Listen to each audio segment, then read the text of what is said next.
On this week's Tuesday Talk, we are answering a question from a viewer regarding tips and tricks for maneuvering our Airstream into tight spaces.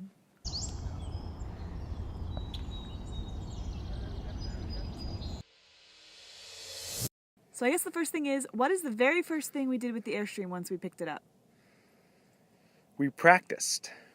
We found an empty parking lot somewhere down the road, and we practiced especially backing in. Yep. Backing in seems hard, and at first it is, because you turn the steering wheel in the opposite direction. Unless you grip the steering wheel at the bottom, then it's the correct direction.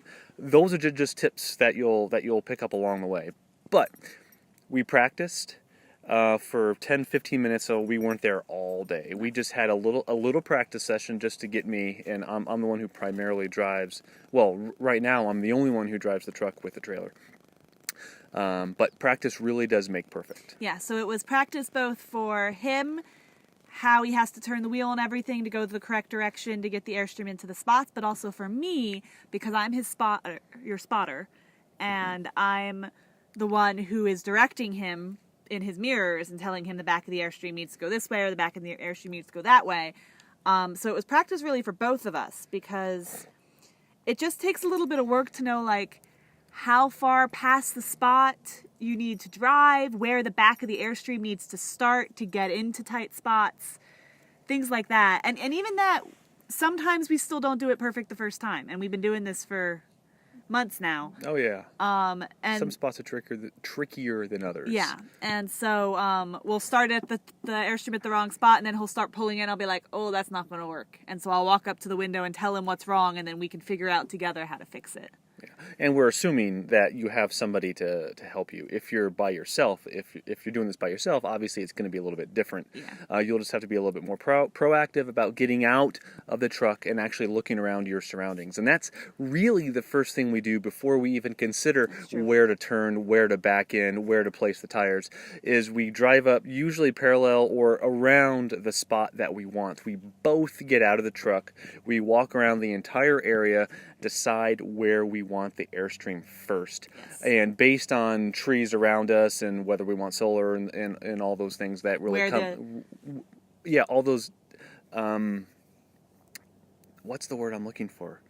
All the issues, all the considerations, that's the word, all the considerations in choosing the right spot. We do that first and foremost outside of the vehicle, so we have a good understanding of what's going on around us. And Steve's mostly talking there about boondocking, but this also applies to campgrounds. Sometimes campgrounds are the worst because they are the tightest spots in general that you have to back into. If you have a little pad that you need to place your rig on. Yeah, but again, you still need to look for trees because you need to see, like, should I be on this side of the spot or that side of the spot in order to get my awnings out?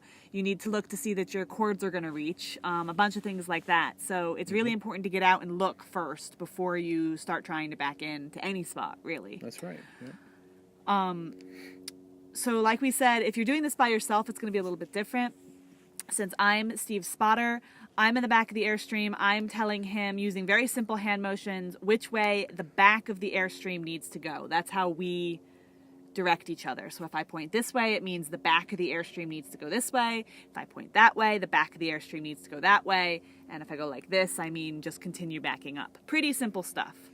There are times when you can't quite see because of how tight the spot is and where you have to be and everything like that. We do have walkie-talkies. We very seldom use them, but we know a lot of other people who have much bigger rigs than ours who really can't see use walkie-talkies all the time. Walkie-talkies are definitely come in handy. Yeah. Yep. And if I can't see her, then I stop. Yeah. And if I'm not going anywhere, and she's I doing realize. this or pointing in one direction, and I'm just stopped, that is an indication to her that I cannot see her. So she will move to where she can see me and I can see her. So I know that she's not telling me to stop, and I don't see it, and I back into a rock or something. Yeah. So that is I guess a a pro tip. I mean, you will develop your strategy. Routine. Yeah, exactly. And over time, you'll continue to perfect it. Yes. And a tip that Steve's dad gave us when we first started this that I've kept in mind the entire time, and I think is actually really important after seeing a lot of other couples trying to back into spots, is that we're a team, and neither one of us is trying to make the other one look like a fool when we're doing this. In fact, we don't want either one of us to look like a fool. We want this done right. And so if something keeps going wrong and it gets frustrating, we try very hard not to take it out on each other, because maybe he doesn't understand the hand signals I'm giving. Maybe I don't think he's following my hand signals, but it's not actually that either one of us thinks we're doing it better than the other. Does that make sense? Or that the other person's doing it wrong.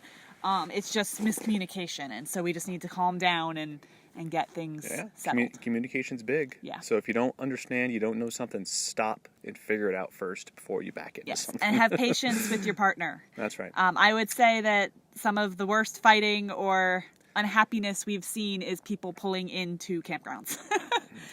Yeah.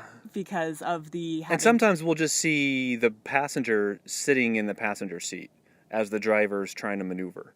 Which is fine if the driver knows what they're doing. Yeah, there may be other things involved in that particular situation. Maybe they've done it before and they just cannot possibly communicate without fighting. Every person will be different. Every couple will be different. But, I mean, if you have somebody with you and they're capable of providing that confirmation, those directions outside of the vehicle, of course, that will always help. Yeah. And I always like to back in to my left because I have better visibility out the left-hand side because the driver's side is on the left than I do the right. So when you do have that kind of flexibility, consider that as well. Yeah, which is funny because most campgrounds have you backing in from the other way. But occasionally we can back in though. I haven't noticed that. Yeah, I have. Because I'm always hoping we can have you back in the way you like. And normally we can't, but that's okay. So I guess that wasn't really much in the way of tips and tricks other than practice makes perfect. Stay patient with yourself and your partner, and get out of the vehicle. Get out of the vehicle. And look around. That is the most important thing. Get out of your vehicle. Walk around the entire spot that you're trying to maneuver into, because there's branches you don't see, there's rocks you don't see, there's all kinds of hazards that you can get yourself into trouble with if you don't get out of the vehicle first. And I'd say go slow. Slow means that you can actually see if something starts going the way you don't want it to go, and you can stop before anything bad happens. And realize that if you don't get it in the first try, if you don't get it in the second try, if it takes a 10-point turn to get into the spot, it does not matter as long as you eventually get there and nothing gets damaged. And so rushing and getting frustrated is the worst thing you could probably do in that situation. Getting frustrated, yeah.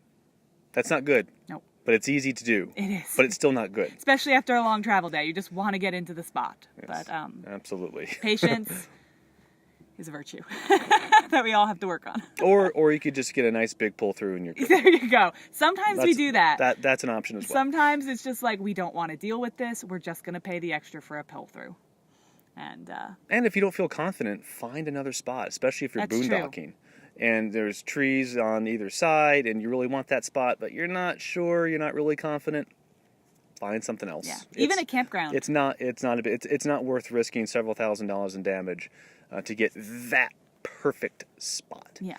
You may be a risk taker, you may not. I don't know. That decision's obviously up to you. But there's nothing wrong with just going further down the road when you can and finding another place to park. And if it's a campground and you don't like the spot and it's not completely full, most of the time they will change it for you. Mm-hmm. So again, keep that in mind. If you just are not comfortable with the spot they put you in, go back in and talk to somebody and get it changed. It's like walking into a restaurant. You don't like the table? Ask to sit at another table. You may have to wait a bit. Usually it's that easy. Yes. So that's it for this week's Tuesday Talk. If you have a question for us on a future Tuesday Talk, please leave it in the comments below. If you have a tip or trick about how to maneuver into tight spaces more than what we've said, please also leave those in the comments because we'd love to hear them, and I'm sure our viewers would as well. If you like this video, please give us a thumbs up. Subscribe if you haven't already, and we'll see you next week. Bye, guys. Bye.